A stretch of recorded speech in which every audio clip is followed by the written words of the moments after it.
So for the next few minutes, I want you to sit in your center and just allow everything to come up and observe yourself.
I'll give you one more thing on that to help you do this better, because I still know how many, I still know people, and some of you even, that just have so much doubt in your mind. Okay, so even when I teach all of this, and even if you get it, you'll still doubt yourself. Okay? So, if you can get this analogy, you've got it. So here's how I'm going to teach you. Because remember, I want these meditations to be, I want them to help the beginners, and I want them to help the very advanced, and everyone in between. So as a teacher, I need to make sure everyone's taken care of, and that everyone can receive what I'm saying. So the beginners will be able to feel the benefits of it. The intermediates will be able to correct themselves. In the meditation, I'm adjusting you. Okay? So the intermediates will be able to go deeper, and then the advanced, people who advance that joint, will be able to experience much, much more fruit and go much deeper because of the teachings I'm giving. Okay, so this is why I'm teaching the way I do. So, for all of your level, as for all of you at every level, I want you to understand this. If I was to throw you a ball, so say I had a tennis ball. So, I wanted you to stand in front of me, about 20 yards in front. Actually, 10 yards in front. There's a deliberate reason I'm saying that, not just because it's the number of God. All right, so you're 10 yards in front, and I have a tennis ball, and I say to you, I want you to catch this tennis ball. But the twist is, I am not going to tell you when I'm going to throw it. So for the next 1 hour, I'm going to stand with you. We're just going to stand there.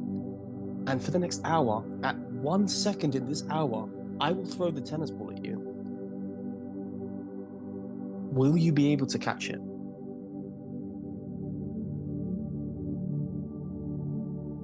What kind of a state does that put you in?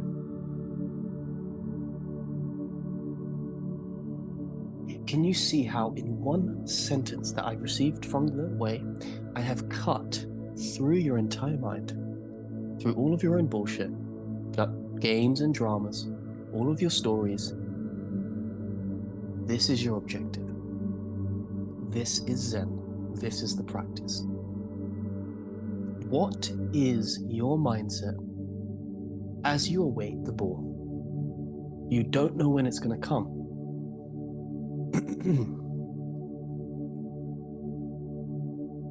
Can you abide there?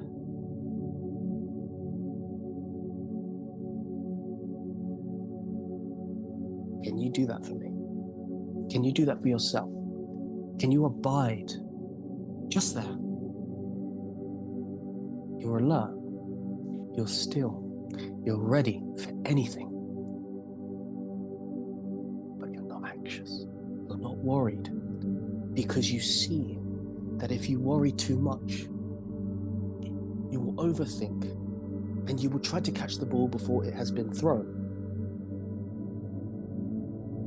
If you're too loose and not alert enough, you will take the ball for granted and you will catch it late. And where you need to be is right dead in the middle. You are ready for the catch and you are trusting yourself to catch it.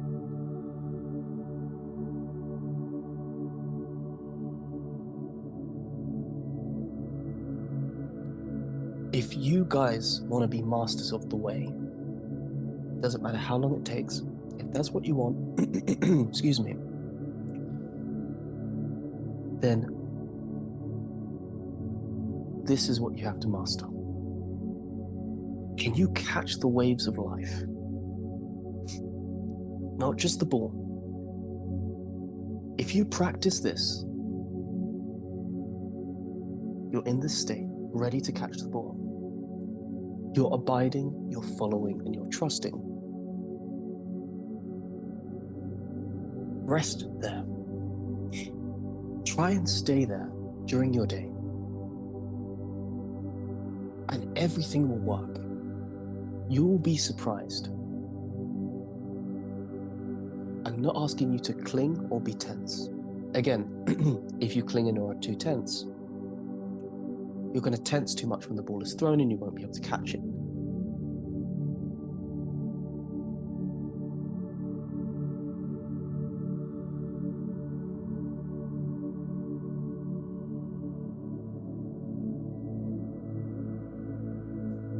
Now, notice how you can be completely relaxed while you wait. And I like this word wait because this is the next way I'm going to teach you.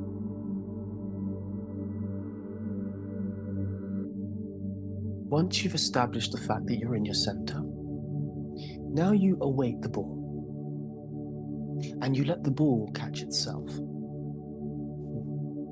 You let your hand move on its own accord. When your hand is ready to move, the ball is thrown. When the ball is thrown, your hand is ready to move. Both will happen simultaneously. And it is not in your control or the other person who is throwing the ball because they don't know when they're going to throw it either. That's another twist, is that they have to decide in the moment. So, I made this Zen game up. But this is where I can take you now in the sit. Just by you understanding it, you can get into that mindset here. You see? This waiting is called abiding. And a lot of people get this wrong when they think they read some spiritual text and it's about waiting for the Lord or waiting for God or waiting for, whatever religion they're under, you're waiting for. Yeah? This is a wrong understanding. And the correct understanding is abiding. Okay? But the reason that waiting is taught is because, in a sense, you are waiting. You're waiting to be led by the next thing that leads you. The same way, if you were to be a sailor and you were to sail the winds going on the ocean, you have to sail based on the wind, and you're waiting for the next wind to tell you where to sail. In life is like sailing. You need to catch the winds of the day, learn the lessons that where the wind takes you, and move in accordance with the Tao. And if you fall, you surrender to the fall. If you make a mistake, you surrender in the mistake. For if you don't, the mistake will live on. 5 minutes later, 20 minutes later, 1 hour later, you're still beating yourself up. And some of you do that. Some of you do that. You beat yourself up, you make a mistake, you beat yourself up, you make a mistake, you beat yourself up. Sometimes you carry regrets as well, for years. Why? Because you didn't surrender when you made a mistake.